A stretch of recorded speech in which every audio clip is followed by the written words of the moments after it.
Let's shift over from a company that kind of focuses on the ad side of things, and let's talk about Shopify. Danny Vena. I saw Shopify's results and I really had to do a double take because not only were they good, but they were ridiculously good. And I saw the stock price going down, but we're going to cover that. But, one of the things that has happened as a result of the pandemic is that people that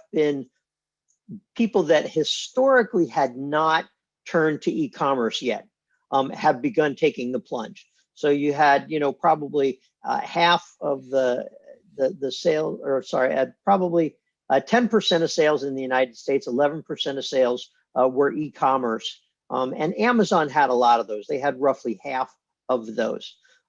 But with everybody else out there that's competing against Amazon, Shopify is providing them the tools that they need as a merchant to get online and get out there in front of people, which is where they need to be right now as a result of the pandemic.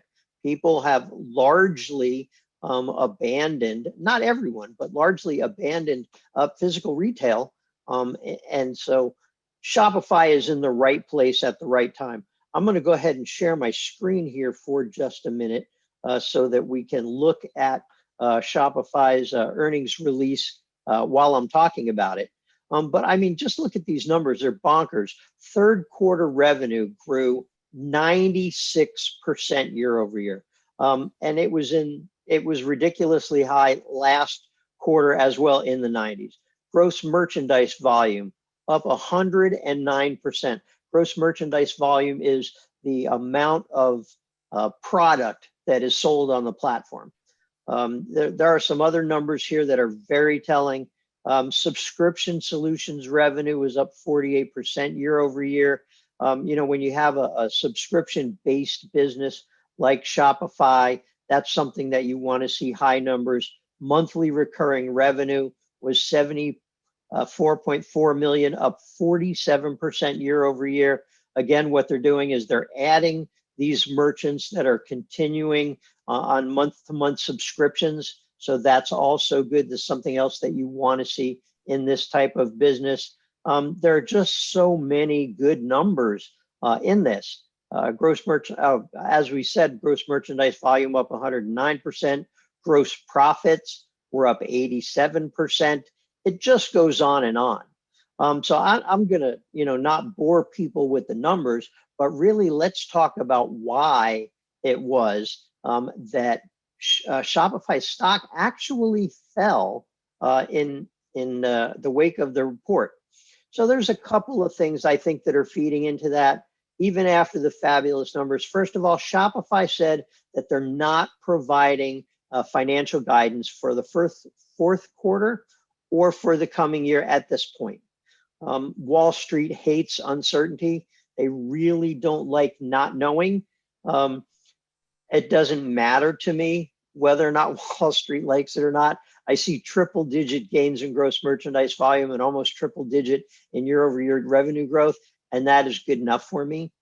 The other thing that I think is probably weighing on the stock price is the fact that if you look at what Shopify's stock has done this year, going into the earnings report. It's crushed it. It was up over 150%, right? It was. It started out the year at a little over $400, and it closed yesterday at $1,027. So up 154%.